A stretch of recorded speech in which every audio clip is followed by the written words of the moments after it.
십계명이 없어지면 안 됩니다. 십계명은 우리가 의로운 자가 아니라는 걸 선언합니다. 그러므로 십계명은 말합니다. 그러니 너희들은 예수님께로 가라.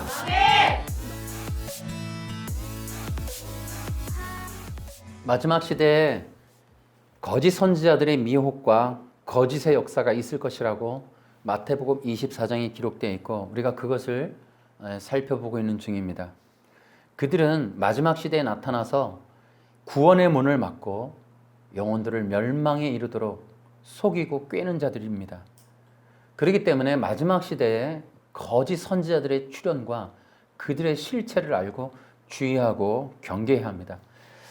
제가 이 마지막 사명이라고 하는 앤드류 강의 설교 영상을 듣다가 이건 굉장히 잘못된 영상이구나 싶어서 그것을 알리기 위해서 제가 이 영상 몇 개를 올렸습니다. 그런데 어쨌든 신고를 받아서 영상에 표절이 있다 그래서 제가 캡처했던 사진이 문제가 된 것 같습니다. 그래서 일단 영상이 삭제되어 있었습니다. 그래서 채널을 만들어서 이제 또 다른 사역, 제 두 번째 단계의 사역을 시작하려 합니다. 그래서 이 마지막 사명 앤드류 강을 중심으로 해서 현재 안식교가 주장하는 계명에 대한 순종, 제4계명 중심으로 한 그들의 주장이 왜 비성경적인지를 증명하는 그러한 비평적인 내용들을 여러분에게 전해드리려고 합니다. 특별히 제가 마지막 사명에게 기분이 좋지 않았던 건 그들이 자신들의 실체를 밝히지 않고 그렇게 영상을 띄우고 있었기 때문에 그걸 알게 돼서 제가 깜짝 놀랐던 겁니다. 여러분 안식교를 찾아보시면 안식교인들의 그 영상이 많습니다. 특별히 우리가 이제 잘 알고 있는 송계문이나 강병국, 앤드류 강 외에도 안식교 교회 목사님들의 설교 영상 많이 떠 있습니다. 심지어는 그 박진아 목사님이나 김대성 목사님 이런 분들의 영상은 자신들이 대놓고 안식교임을 자랑하고 당당하게 밝히고 그 안식교 교리들을 말하는 것들을 볼 수 있습니다. 뭐 그런 것들은 전혀 문제가 될 게 없습니다. 그들의 교리를 얘기하고 자신 있게 교회를 말하는데 뭐가 문제겠어요? 근데 제가 문제가 되었다고 생각되는 부분이 바로 이 앤드류 강은 위장 포교를 하는 그런 자이며 또 그런 단체, 그런 활동을 하고 있다는 것 때문이었습니다. 그래서 제가 몇 주에 걸쳐서 그런 내용들을 전해드렸던 겁니다. 그들의 실체, 특히 이 앤드류 강이 위장 포교하고 있는 안식교 교인이라는 사실에 대해서 여러분에게 알려드린 겁니다. 그래서 제가 그 영상들을 많이 보았습니다.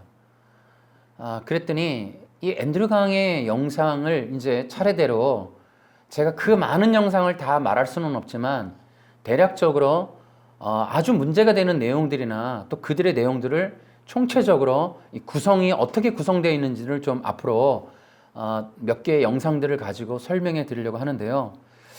그들은 결과적으로 모든 영상을 보면 결론적으로 계명에 대한 순종 이렇게 얘기를 하고 이 계명에 대한 순종, 특히 4계명에 대한 얘기를 하는데 안식교라는 걸 감추기 위해서 계명에 대한 순종이라는 것만 얘기를 많이 해요. 앤드류 강은. 여러분 그것이 얼마나 잘못된 복음인지를 우리가 알아야 된다. 그래서 이런 것들을 성도들이 알 수 있도록 제가 분별할 수 있도록 그런 영상에 대해서 특히 계명의 순종을 통해 우리가 나중에 조사 심판을 받게 된다라고 하는 그런 개념들이 얼마나 비성경적인지를 말씀해 드리도록 하겠습니다. 여러분 안식교는 그 영상을이나 자세히 들어보면은 여러분들 내가 영상을 참 많이 듣게 됐어요. 그래서 좋은 점은 있습니다. 제가 그 안식교의 김대성이나 박진아 목사님 이런 분들 제가 이렇게 영상 봤는데 그분들은 안식교를 드러내고 해요.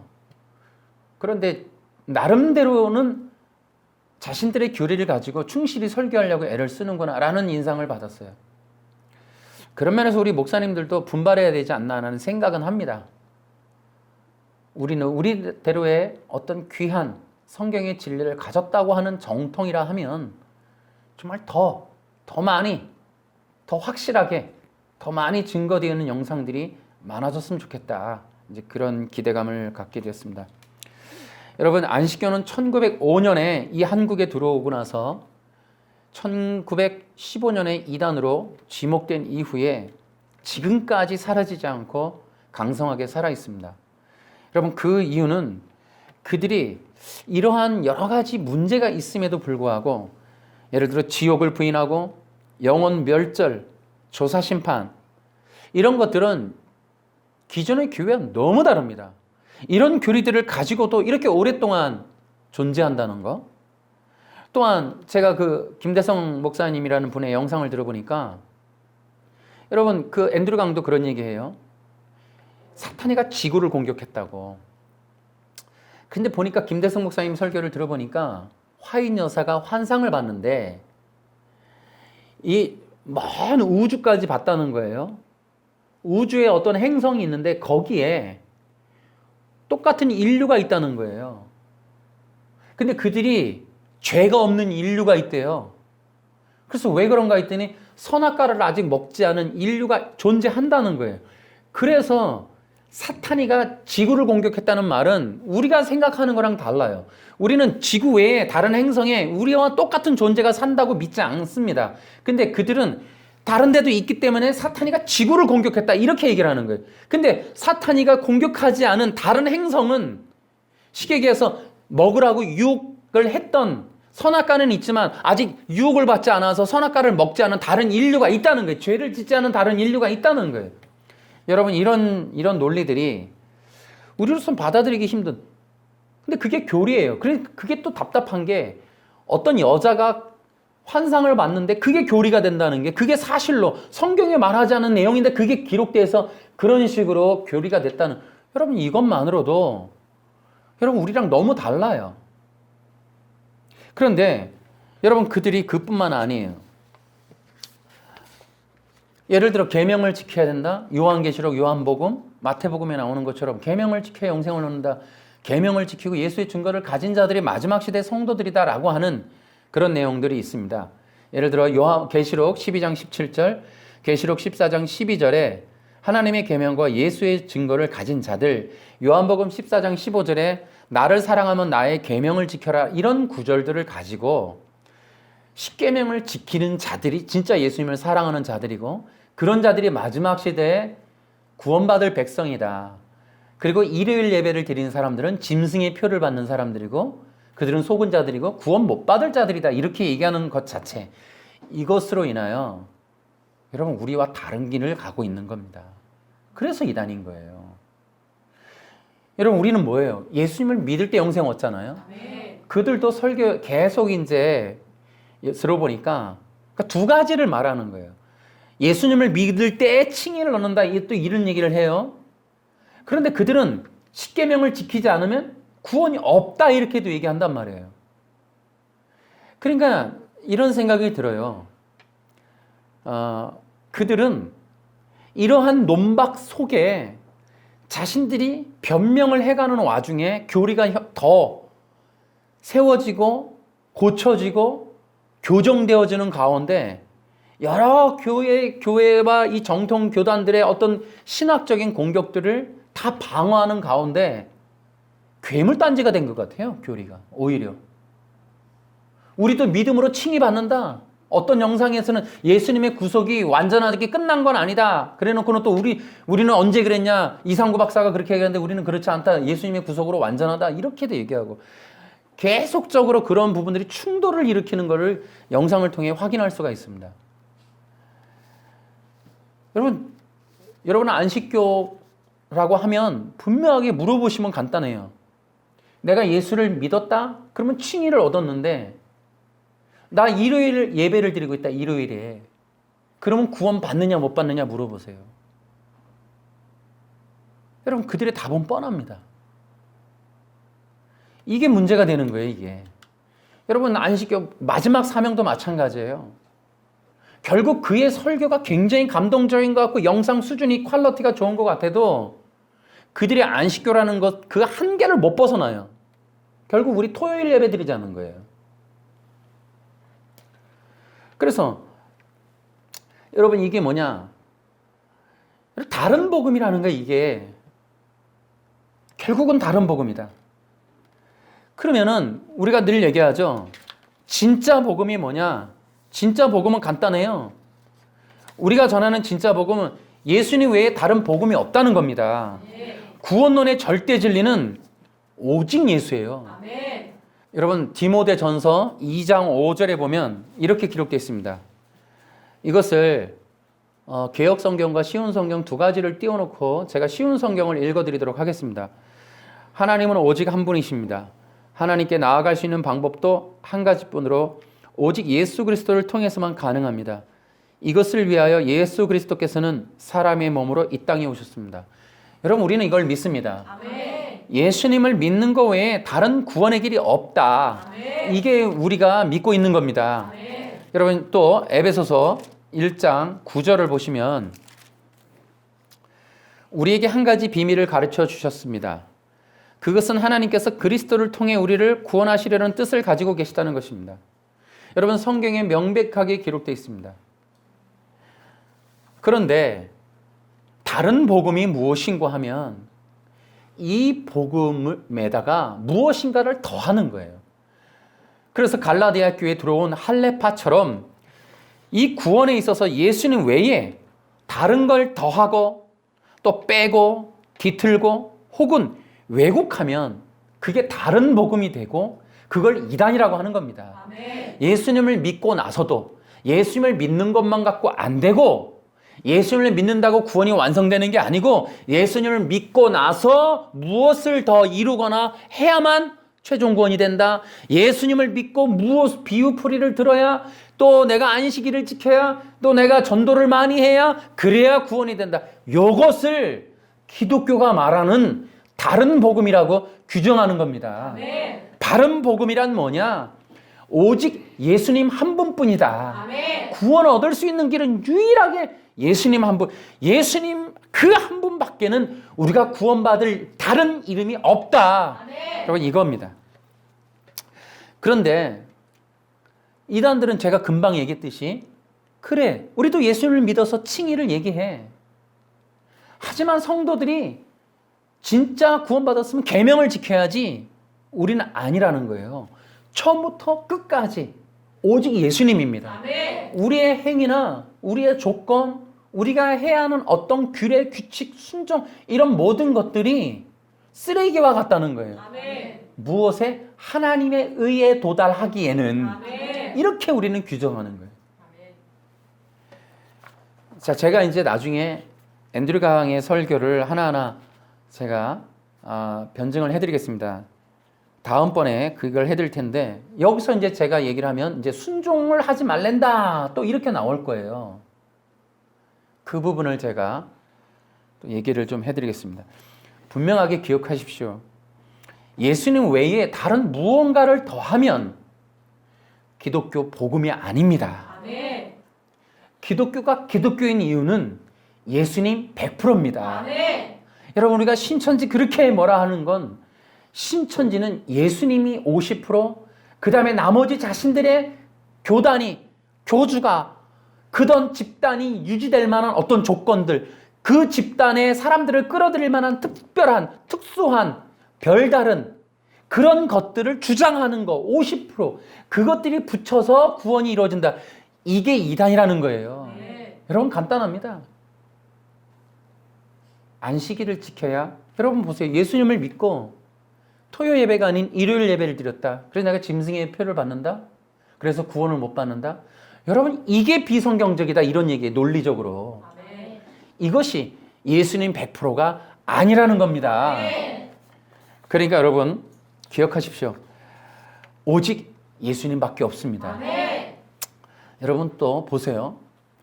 사도 바울의 사역을 보면 사도행전에 나와요. 그런데 여러분 사도 바울과 사도를 비롯한 사도들 전체의 사역을 보십시오. 그들이 무엇을 하고 있느냐면은 구약이라고 하는 토라, 율법을 통하여 날짜, 절기, 무언가를 전하는 게 아니에요. 그들이 하는 모든 걸 통해 오직 예수님을 전하고 있습니다. 네. 자, 제가 그 요절이 있습니다. 사도행전 5장 42절, 사도행전 8장 35절, 사도행전 9장 22절, 사도행전 17장 3절, 사도행전 18장 5절, 사도행전 28장 21절과 31절. 이런 요절들을 보시면 여러분, 사도 바울과 사도들은 토라, 구약을 통하여 안식일이나 계명이나 계명을 지켜라, 안식일을 지켜라, 그런 말을 하지를 않습니다. 오직 예수님을 믿으라고 전합니다. 성경에 나오는 우리가 보고 배워야 할 그 모든 사도들과 이 선지자들과 그들의 메신저들의 모든 공통된 내용은 예수님이에요. 그랬더니 그들은 부분적으로 안식일 날 전했다, 안식일 날 모였다, 이런 걸 갖고 안식일을 지켜야 한다, 이런 얘기를 여러분 호도하는 거예요. 우리의 눈과 귀를 속이는 겁니다. 핵심에서 벗어나서 격가지를 가지고 갖고 와서 중앙에서 그것이 핵심인 양 펼쳐놓는 거, 이게 바로 다른 복음 사꾼들이다 이 말이에요. 핵심은 어느 날 모였냐의 논쟁이 아닌 사도들이 성경에서 계속해서 예수 그리스도를 전했다는 겁니다. 할렐루야. 사도행전 여러분 보세요. 사도행전 19장 8절에 보시면 바울은 회당에 들어가서 3달 동안 하나님의 말씀을 담대하게 전했다. 여러분, 안식일 날 가서 안식일을 지켰다가 아니라 아예 회당에서 3달 동안 하나님의 말씀을 가르쳤습니다. 여러분 또 나옵니다. 28장 보세요. 여러분 23절에 보면 바울과 유대인들은 만날 날짜를 정했습니다. 그날이 되었을 때 더 많은 유대인들이 바울이 지내고 있는 곳으로 모였습니다. 바울은 아침부터 저녁까지 그들에게 하나님의 나라를 설명하고 선포했습니다. 또 모세와 예언자들의 글을 예를 들어 그들이 예수에 관한 것을 믿게 하려 애썼습니다. 여러분, 그들이 유대인들과 바울이 만날 날짜를 정했습니다.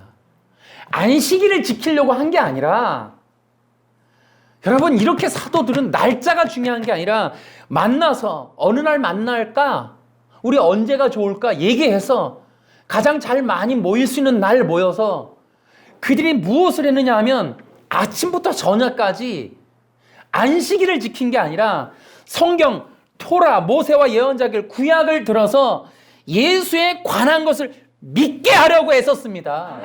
여러분, 저는 그렇습니다. 제가 이 목회자로서 사도 바울의 교훈을 받아서 이런 사역을 한다면 저 예수에 관한 걸 믿게 하려고 애쓰는 사역을 하는 겁니다. 다른 거 하는 게 아니에요. 진짜 여러분, 기독교적인 복음 전도자요, 설교자요, 가르치는 자요, 목사라면 안식일을 지킬래 말게 하는 성경에 근거도 두지 않는 얘기를 가지고 핵심에 갖다 놓고 이게 무슨 보따리 장사처럼 그런 얘기 할 게 아니라 예수에 관한 것을 믿게 하려고 애써야 되는 겁니다. 할렐루야. 그런 날짜에 연연한 게 아니라니까요. 지금 사도들이 날짜에 연연하지 않았다고요. 이게 모였단 말이에요. 말씀을 듣고 전할 수 있는, 배울 수 있는 좋은 날들을 합의해서 정한 거예요. 그러고 나서 그때 모여서 예수에 관한 것들을 믿게 하려고, 그래서 예수님을 믿게 하려고 애썼다는 겁니다. 할렐루야. 그게 바로 우리들이 오늘날 해야 되는 사역이다 말이에요. 진짜 복음이면, 진짜 복음이고 진짜 중요하고 자신들이 정통이라면 예수를 믿게 하려고 애쓰란 말이에요. 날짜를 지키게 하려고 하지 말고 그런 비복음적인 내용으로. 그래서 계명에 순종해야 된다라고 하는 이런 새로운 프레임을 들고 와가지고 모든 영상에다 넣어가지고 그 계명에 순종하지 않다고 규정해야 자신들이 계명에 순종을 하는 길로 올 테니까 기존 교회를 전부 부정하거나 비판하고 모든 교회가 가르치는 이 모든 교리들이 잘못됐음을 말하고, 그래서 계명에 순종해야 된다라고 이렇게 얘기하는 것이 얼마나 사악하고 나쁘냐. 난 그래서 더더욱이나 제가 이것을 전하려고 하는 것입니다. 분명하게 알려줘야 돼요. 자, 여러분, 그러면 도대체 이들이 왜 이렇게 성경의 내용들을 더하고 빼고 뒤틀고 왜곡하는가? 여러분, 이렇게 자신들의 말도 안 되는 안식일이라고 하는, 그걸 지켜야 된다라고 하는, 그래서 예수님을 믿어도 소용없는, 의를 얻어도 소용없는 안식일을 지키지 않는 한, 예수님을 믿는 게 전혀 도움이 안 되는, 예수님을 믿는 건 시작에 불과하고, 어떤 누구라도 안식일을 지키지 않으면 그 어떤 구원이나 어떤 것도 이룰 수 없는 그러한 성경의 복음을 뒤틀어서 완전히 변질시켜 놓은 이 내용을 가지고 합리화시킬 수 있었던 그들의 교리가 형성된 원리가 무언가 하면 두 가지예요. 당연히 성경의 문자적 해석과 자의적 해석이에요. 결국은 성경에 있는 내용들을 전부 문자 해석을 하고 자의적으로 자신들의 이득으로 자신들이 요구하는 대로 자신들이 말하려고 하는 내용들만 따가지고 그렇게 얘기를 하는 거예요. 자, 여러분, 요한복음 지금 아까도 얘기했듯이 그들이 굉장히 강하게 니들 덤벼봐, 너희들이 한번 실력 있으면 풀어봐 라고 얘기하는 구절이 요한복음 14장 15절 그리고 계시록 12장 17절 14장 12절입니다. 자, 그런데 여러분, 요한복음과 요한계시록은 한 사람이 지었어요. 사도 요한. 한 인물에 썼습니다. 요한계시록에서 말하는 하나님의 계명이라는 단어, 그걸 가지고 안식일을 지켜야 된다고 결국은 결론적으로 그렇게 떨어져 나왔습니다. 그래서 그걸 지키는 자들 이렇게 되어 있습니다. 그러니까 그들은 보세요. 그 두 가지, 세 가지의 요절을 씀으로 인해서 하나님의 계명과 예수님에 대한 믿음을 지킨 자, 그러니까 예수님을 믿는 것과 하나님의 계명, 안식일을 지키는 걸 5대5, 50대 50으로 놓은 거예요. 여러분, 이것은 우리가 말하는 바른 복음의 원리에 맞지 않습니다. 그런데도 그걸 주장하는 건 그렇게 기록되어 있다는 거죠. 그러니 계시록에 나와 있는 하나님의 계명이라는 말, 하나님의 계명을 지키라는 그 말은 4계명, 안식일을 지키는, 그러니까 10계명을 다 지키는 거지만 그들은 다른 것보다 4계명을 강조하니까 그렇게 얘기하겠습니다. 그 4계명, 안식일을 지켜야 하고 안식일도 지키고 예수님도 믿어야 하는, 비유풀이도 듣고 약속의 목자와 비유풀이도 듣고 예수님도 믿어야 하는 모든 이단들이 가지고 있는 동일한 패턴을 그들도 주장하는 거예요. 그런데 여러분, 그게 그 뜻이 아닙니다. 제가 그 얘기를 앞으로 시리즈로 계속해서 말씀을 드리겠습니다. 원이 돌듯이 계속 말씀을 드리겠습니다. 여러분, 계명에 대해서, 그러면 하나님의 계명이 무엇냐를 알면 되겠죠. 하나님의 계명에 대해서 여러분, 요한복음을 쭉 읽어보시면 거기에 자세하게 나옵니다. 제가 그 내용은 요한복음을 따로 띄어서 말씀을 드리도록 하겠습니다. 그런데 안식교가 자랑하는 이 계시록의 구절은 요한복음에 이미 다 설명되어 있는 구절이에요. 그래서 요한복음의 14장 15절에 나를 사랑하는 자는 내 계명을 지켜라 라고 하는 그 말 해석에 이미 다 들어갔어요. 이미 다 끝난 내용이에요. 그런데 그들은 단순히 그냥 문자 해석만 하는 거예요. 자, 예를 들어 이렇게 좀 설명해 드릴게요. 마태복음 19장 16절에 가면은 부자 청년에 관한 내용이 나옵니다. 청년이 이렇게 물었습니다. 선생님, 영원한 생명을 얻으려면 어떤 선한 일을 해야 합니까? 그랬더니 17절에 예수님께서 대답하셨습니다. 왜 선한 것을 내게 대하여 내게 묻느냐? 선하신 분은 오직 한 분뿐이다. 영원한 생명을 얻고 싶다면 계명을 지켜라. 이렇게 얘기를 합니다. 여러분, 말씀을 문자적으로 받아들이면 진짜 계명을 지켜야 영생을 얻는다는 것으로 설교할 수밖에 없습니다. 그러나 그것은 그렇지 않습니다. 그건 성경의 왜곡입니다. 여러분, 우리가 알다시피 성경에는 이미 수많은 곳에서 구원이라고 하는, 영생이라고 하는 것은 믿음으로 얻는다라고 그렇게 기록되어 있습니다. 예를 들면 요한복음 6장 47절에 가면은 내가 너에게 진리를 말한다. 믿는 사람에게는 영생이 있다. 이렇게 되어 있습니다. 또한 요한복음 11장 25절 26절에 이렇게 기록되어 있습니다. 나는 부활이요 생명이다. 나를 믿는 사람은 설령 죽는다 해도 살 것이며 살아서 나를 믿는 사람은 그 누가 되었든지 결코 죽지 않을 것이다 라고 하였습니다. 그렇기 때문에 이거 충돌나고 있습니다. 마태복음 지금 19장 17절에 예수님이 하신 말씀을 보면은 마태복음에서 요한복음에서 얘기하는 것과 충돌이 나고 있습니다. 그런데 마태복음 19장에 부자 청년에게 하신 말씀을 가만 보면은 어떤 계명을 지켜야 합니까? 라고 물었더니 예수님이 살인하지 마라, 간음하지 마라, 도둑질하지 마라, 거짓 증언하지 마라, 내 부모를 공경해라, 내 이웃을 내 자신처럼 사랑하여라. 그 청년이 말했습니다. 이 모든 것을 지금까지 다 지켜왔습니다. 그 밖에 제게 부족한 것이 무엇입니까? 예수님께서 대답하셨습니다. 만일 네가 완전해지길 원한다면 가서 네가 가진 것을 다 팔아 가난한 사람들에게 나누어 주어라. 그러면 하늘에서 보물을 얻게 될 것이다. 그런 후에 와서 나를 따르라. 여러분 여기서 이렇게 보셔야 돼요. 문자적으로 우리가 해석할라 치면은 계명을 지키면 영생을 얻는다 하셨으면 내가 다 지켰다 하면 그러면 넌 영생 얻었지 뭘 묻니? 이렇게 말해야 되는 게 자연스러운 문장이고 상황인 거예요. 근데 분명히 예수님이 그렇게 대답을 선언을 안 하세요. 너 그러면은 다 지켰니? 그럼 넌 당연히 영생 얻지. 여러분 어떤 집단들이 말하듯이 계명을 지켜야 구원을 얻는다면 이 청년보다 더 확실한 구원이 어디 있겠어요.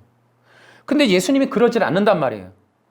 갑자기 가지고 있는 걸 다 털어서 가난한 사람들에게 주라는 겁니다.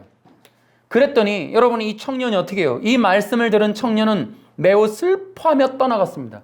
왜냐하면 그가 가진 재산이 너무 많았기 때문입니다. 이게 말이 안 되는 거예요. 상황이 말이 안 돼요. 진짜 문자적으로 계명을 지키는 것이 영생을 얻는 길이라면 계명을 다 지켰다는 청년에게 영생을 선언해 주셨어야죠.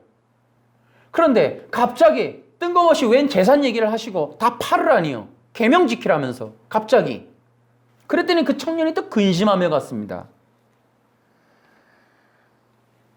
여러분 그래서 이 내용은 절대로 문자적으로만 이해할 수는 없는 겁니다. 뭔가 다른 뜻이 있다.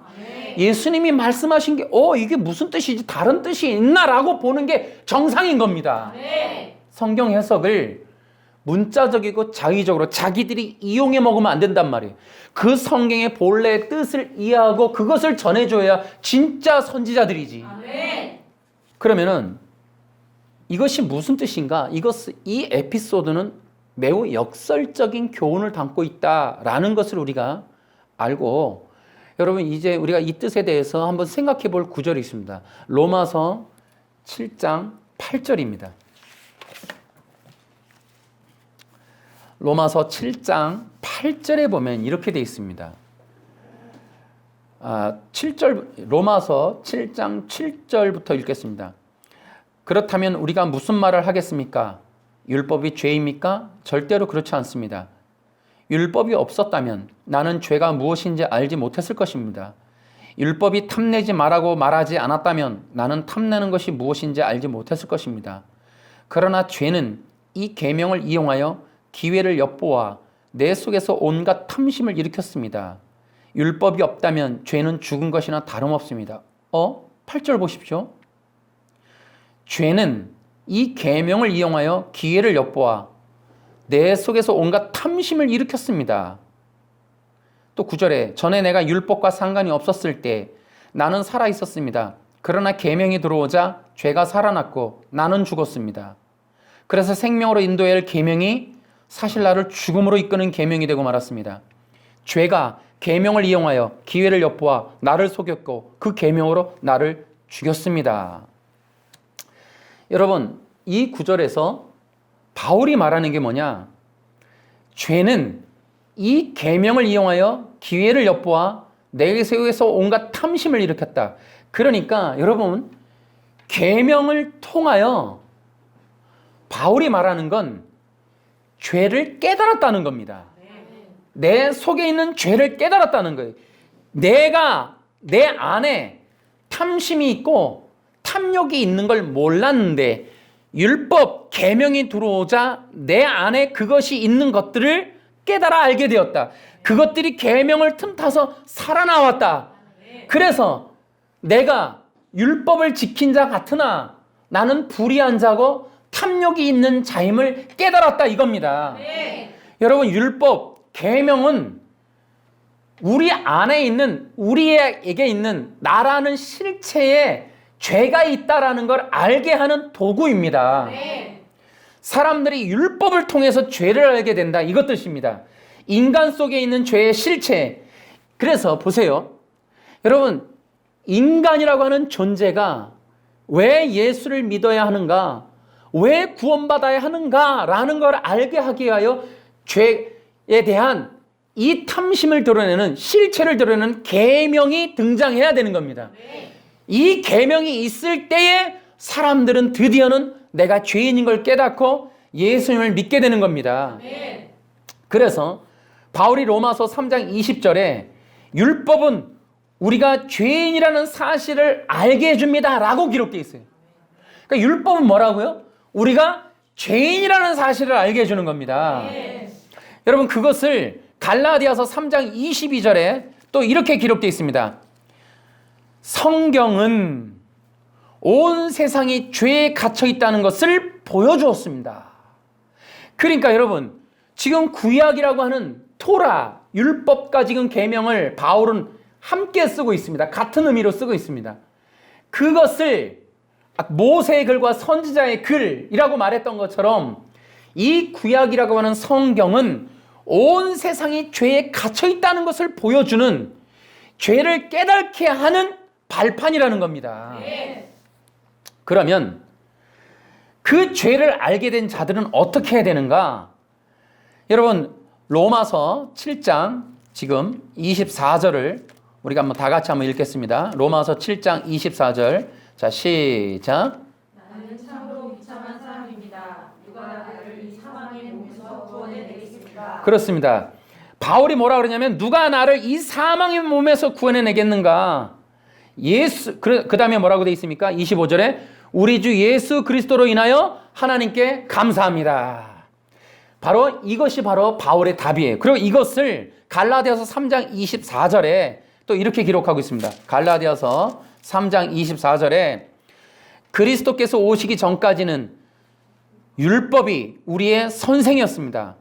그러나 그리스도께서 오신 뒤에는 우리가 믿음으로 인해 의롭다함을 받을 수 있게 되었습니다. 다시 말하면 율법은 두 가지의 용도가 있는데, 첫째는 인간이 죄인이라는 것을 알게 되고, 두 번째는 그 율법을 통하여 죄인인 걸 알게 된 자는 예수 그리스도로 가야 한다라는 걸 알게 된다는 거예요. 이것이 개역 성경에는 초등교사 이렇게 기록되어 있습니다. 율법은 죄를 알게 하고 그리스도께로 인도한다. 이것이 두 가지, 율법의 두 가지 용도예요. 율법의 두 가지 용도가 뭐라고요? 첫째는 죄를 알게 하고, 둘째는 그리스도께로 인도한다. 아멘. 그럼 부자 청년의 이야기 다시 볼게요. 예수님이 영생을 얻으려면 계명을 지키라고 했습니다. 자, 그러면 이렇게 설명할게요. 여러분, 계명을 지킨다는 게 뭐냐면 의를 이루는 거예요. 완전해지는 겁니다. 그런데 영생을 얻기 위해서 완전한 의, 완전함이라고 하는 것을 얻는 것은 계명으로 된다 안 된다? 안 된다라는 걸 역설적으로 알게 하는 교훈이었던 겁니다. 그러면 영생을 얻으려면 계명을 지켜야 한다. 그 말은 네가 완전한 의를 얻으려면 너는 계명을 통하여 절대로 행위적으로 행동한다고 얻을 수 있는 것이 아니다. 여러분, 바울 로마서에 나와 있는 것처럼 얘기하면 네가 영생을 얻으려면 계명을 지켜라는 건 그 계명이 네가 지켜서 의를 얻는 게 아니라 계명을 통해 너의 안에 있는 탐심, 예수님이 지목한 너가 가진 것을 다 팔아서 가난한 자들에게 주라 하는 것처럼 계명을 통해 너가 네 안에 있는 탐심을 발견했었어야 한다라는 거예요.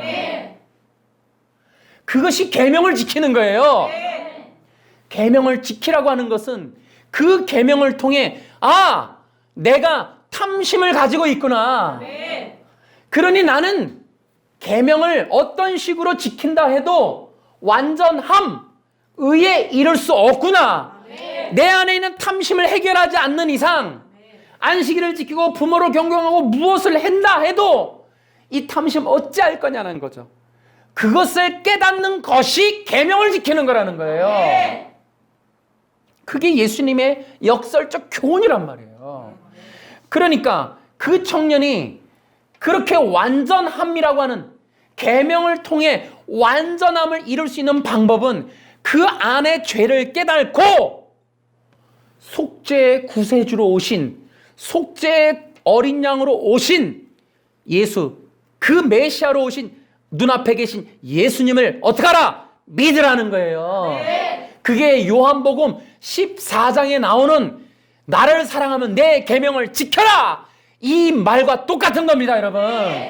예수님이 한 분이신데 다른 말을 하지 않습니다. 요한복음 다르고 마태복음 다른 것이 아니에요.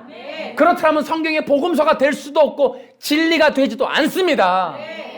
계명을 지켜라는 것이 바로 그와 같은 거예요. 바울복음 다르고 요한복음 다르고 마태복음 다를 수 없는 겁니다. 성경은 진리이기 때문에 하나입니다. 바울이 로마서 7장에 계명을 지킨다는 것은 내가 계명으로 행동을 하는 게 아니라 계명을 통하여 죄를 깨닫고 죄인임을 깨닫고 안에 있는 탐심을 깨닫고 이 탐심을 어찌할까? 이 탐심을 가지고 있는 옛사람 육체, 이 죄의 몸을 가진 나를 누가 나를 이것을 구원해낼까? 누가 나를 이 사망의 몸에서 구원해낼 것인가? 우리 주 예수 그리스도로 인하여 감사하다.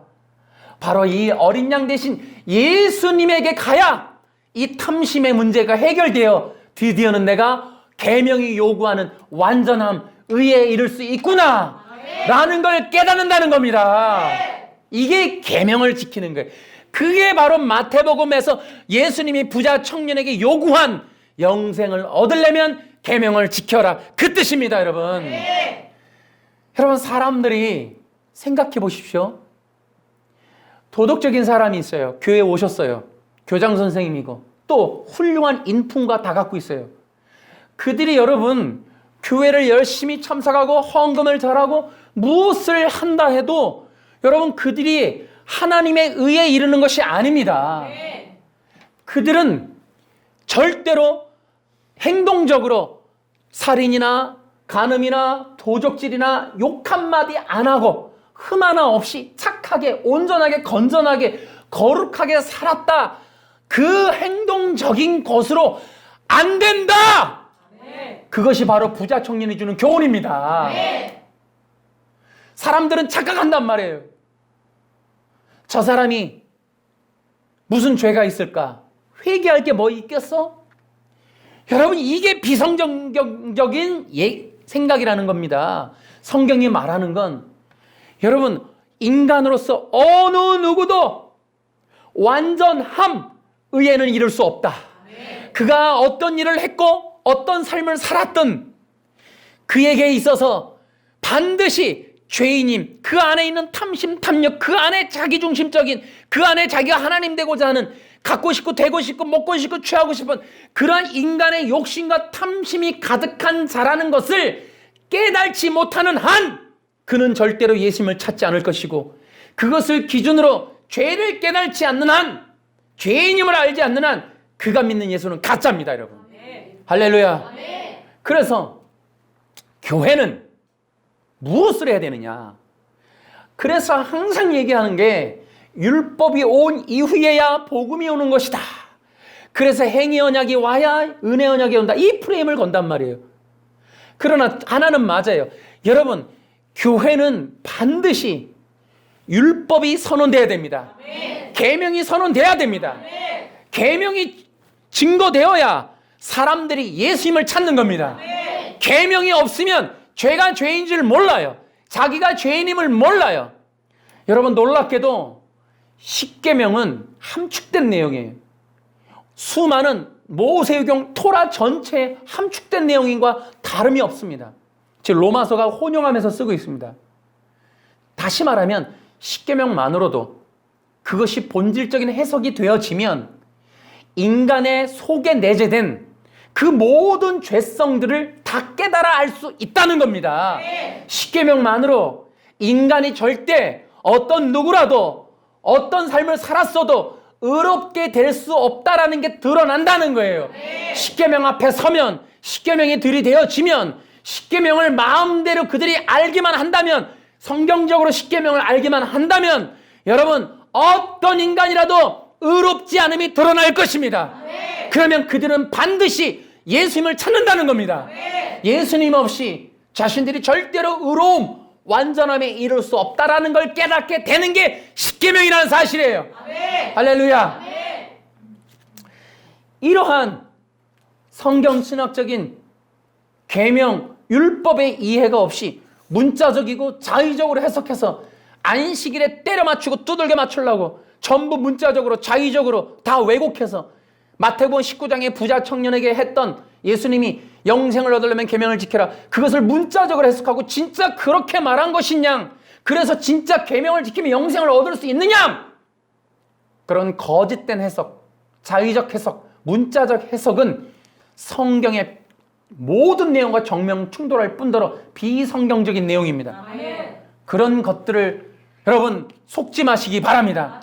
성경은 그렇게 자의적이고 문자적인 해석이 아닙니다. 특히나 여러분 보십시오. 요한복음 같은 경우는 정말 이해하기 어렵습니다. 그것은 반드시 성경 신학적으로 봐야 됩니다. 구약에 있는 하나님이 신약의 예수님이라는 사실을 증명하는 에고 에임이라고 하는 이런 요한복음이 갖고 있는 요한 신학을 통하여 이해하지 않으면 절대로 요한복음 14장 15절에 나를 사랑하면 내 계명을 지켜라를 이해할 길이 없는 거예요. 단지 그거 하나 빼갖고 계명 지키라, 안식일로 가야 된다, 토요일 예배 드리라, 절대로 그 구절이 그 구절을 얘기하는 게 아닌데도 불구하고 문자적이고 자의적인 해석을 하고 있는 그것을 속지 마시기 바랍니다. 그래서 교회는 항상 복음을 전해야 되는데 복음에는 요소가 있는 거예요. 그래서 복음은 모든 인간이 죄인이라는 사실을 선언하는 겁니다. 하나님의 영광에 이르지 못하는 인간의 실체를 말하는 게 복음이에요. 그래서 제가 한국 교회의 안타까움이 인본주의와 세속주의라고 하는 게, 율법주의라고 하는 게 사람들에게 비전, 꿈, 행복이라고 하는 것은 사람들을 절대로 의에 이르도록 해주지 않는 겁니다. 복음과 전혀 상관없는 인간이 그대로 무언가를 되고 싶고 갖고 싶고 취하고 싶은 것들을 성취하게 해주는 인본주의, 완전한 세속주의. 여러분, 그래서 문자 해석을 하면 안 되는 겁니다. 꿈꾸는 자가 오는도다. 여러분, 꿈꾸십시오. 여러분, 이것은 비성경적인 해석인 겁니다. 여러분, 1차적인 내러티브는 복음을 담고 있는, 복음으로 인도하는, 복음을 알게 하는 장치고 역사적인 틀이지, 그 문자적 해석으로 우리의 육신의 욕구를 충족하는 내용을 자의적으로 뽑아서는 안 된다는 겁니다. 그래서 우리는 끊임없이 복음을 전해서 듣는 이들이 반드시 자신이 불의하고 남들에게 보여지지 않는 목사, 권사, 장로라도 그 안에 기본적으로 내 속사람이 하나님의 뜻과 맞지 않는 불의한 옛사람, 죄의 본성을 가진 육체의 사람임을 깨닫게 되는, 그래서 내가 진짜 하나님의 그러한 반대적인 적그리스도적인 왕 되려고 하는 존재요, 내가 내 뜻대로, 내 생각대로 내 인생의 주권을 내가 가지고 먹고 싶고 취하고 싶고 되고 싶은 욕망을 향하여 그것을 위하여 직진했던, 추구했던, 충족하려 했던 그 존재임을 깨달아서 그 본문을 통해, 그 내용을 통해, 그 말씀을 통해 그 계명이, 그 말씀이, 그 성경이 영혼의 잣대가 되어 그 심장을 후벼 파서 나도 모르는 내 안에 감춰져 있던 나같이 착한 사람, 나같이 의로웠던 사람, 나같이 행실이 올바랐던 사람들, 그 내 속에 나도 모르는 정말 하나님을 대적하고 반항하고 받아들일 수 없었던, 결국은 내가 주인이었던 내 속에 나의 탐심들이 드러나게 되어지는, 아, 내 속에 이런 것들이 있었구나 라는 것들을 알게 되어지도록 해주는, 그것이 바로 복음 설교입니다. 그 영혼들에게 그때서야 그들은 예수님의 십자가, 예수님의 희생, 예수님의 대속의 사건이 이해가 되고 들리기 시작하는 겁니다. 전혀 죄를 모르는 상태에서 죄인임이 인정이 안 되는데, 내가 한 번도 잘못한 적이 없는데, 교회 와서 헌금을 얼마나 했는데, 코로나 중에도 내가 얼마나 열심히 예배를 드렸는데, 그런 자기 의가 있는 자들에게 예수님은 들리지 않는 거예요. 내가 얼마나 똑똑한데, 내가 얼마나 성경을 많이 아는데, 이러한 개념에 자기 의가 있는 자들에게 예수님은 결코 자기의 중심이 될 수가 없어요. 그래서 이 자기의, 자기 왕, 자기 왕국의 허무한 성을 무너뜨릴 수 있는 실제적인 복음이 던져져야 그들에게 드디어 예수님의 십자가의 말씀이 들리는 겁니다, 여러분. 이 일이 우리에게 원활하게 진행되고 있느냐는 거예요. 지금 그래야 여러분, 이렇게 하나님의 말씀이 영혼을 예수님께로 인도하는 역사가 되도록 사용해야 했음에도 불구하고 우리가 개혁주의라는 게, 정통이라는 게 성을 쌓고 유명해지고 돈을 벌고 또다시 이 종교의 이 진을 형성하기 위해서 우린 그것을 포기했다, 이 말이에요. 우리가 하지 않을 때에 바로 이렇게 가라지에 싹이 커서 말씀을 이렇게 자신들이 말씀이라는 것으로 전한다 하지만 문자 해석과 자의적 해석으로 성경에 있는 예수가 아닌 자신들의 교리로 사람들의 수많은 영혼들을, 결국은 행위, 자신들은 행위구원자도 율법주의자도 아니라고 그렇게 발뺌하지만 보입니다, 여러분. 그 하얀 그 분칠 속에 들어있는 이 호랑이의 발톱이 보입니다, 여러분. 그들은 철저하게 행위구원자들입니다. 그래서 그걸로는 절대 여러분 영혼의 구원을 얻을 길이 없습니다. 여러분 명심하세요. 예수 그리스도의 100%의 구원, 복음이 아니라면 복음이 아닌 겁니다. 예수님의 옆자리에 무엇인가를 놓는다면 그것은 절대로 복음이 아니에요. 부분 진리이고 비진리입니다. 그래서 여러분 경계하고 경계하라는 겁니다. 그들이 말하는 것이 얼마나 거짓된 것인지, 여러분 우리가 전하는 복음이 충분한지를 돌아봐야 돼요. 그래서 심지어는 하나님의 말씀의 용도가 뭔지를 모르기 때문에 이 말씀을 근거로 성공하는 자의 법칙을 만들어내는 이런 허망한 짓들을 두렵지 않게 하고 있다는 거예요. 하나님 앞에 그것이 개혁주의라고 정통이라는 이름으로 그런 허울을 뒤집어 쓰고 한다는 것이 부끄럽다, 이 말이에요. 이제 2020년 3월 1일 이전으로 대한민국 기독교 못 돌아갑니다. 그럴 바에 이제는 2020년 3월 1일 이전에 대한민국 기독교가 전체가 영상예배로 드려야만 했던 그 시절, 그때 우리 대한민국 기독교가 인본주의와 세속주의, 율법주의를 그때 코로나와 함께 버릴 수 있기를 축원합니다. 아멘. 그리고 다시 출발합시다. 아멘. 여러분 성경은 복음입니다. 아멘. 성경이 복음인 이유는 성경은 율법의 역할을 하고 율법은 계명으로서 규정되어 우리들에게 오늘날도 우리를 정죄하고 있습니다. 우리가 얼마나 큰 죄인인지를 정죄하고 있습니다. 율법 앞에 서면 우리 속에 있는 탐심이 남아날 길이 없습니다. 우리 절대로 기억하세요. 십계명이 없어지면 안 됩니다. 십계명은 우리가 의로운 자가 아니라는 걸 선언합니다. 십계명은 우리가 얼마나 불의한 자임을 드러내고 있습니다. 그러므로 십계명은 말합니다. 그러니 너희들은 예수님께로 가라. 너희들이 완전해지고 의로울 수 있는 유일한 길은 예수님한테 가야 한다. 이것이 요한복음 14장 15절이 말하는 거, 마태복음 19장 18절이 말하는 겁니다, 여러분. 이것이 바로 예수님이 말한 영생을 얻으려면 계명을 지켜라. 바로 그 뜻입니다. 그러니 이제 우리는 예수님께로 갑시다. 온전히 우리의 모든 의의를 이루신 오직 예수님만 믿읍시다. 이것이 저와 오늘 여러분들이 해야 될 일이고, 그러면 이제 우리는 십계명이라는 것이 우리가 지켜야 의를 얻는 게 아니라, 십계명이 없을 수는 없으나 그 십계명이 행동으로 지켜서 우리가 또 다른 의를 이루어야 되는 것이 아니라, 십계명은 반드시 살아서 역사에서 언제 어디서나 우리 속에 있는 실제적인 죄의 그 구렁텅이를 발견하며 끝없이 예수님을 먹고 마실 수밖에 없는 그런 상황으로 우리에게 복음적인 역할을 하기 때문에, 구원의 발판이 되기 때문에 십계명은 없을 수 없습니다.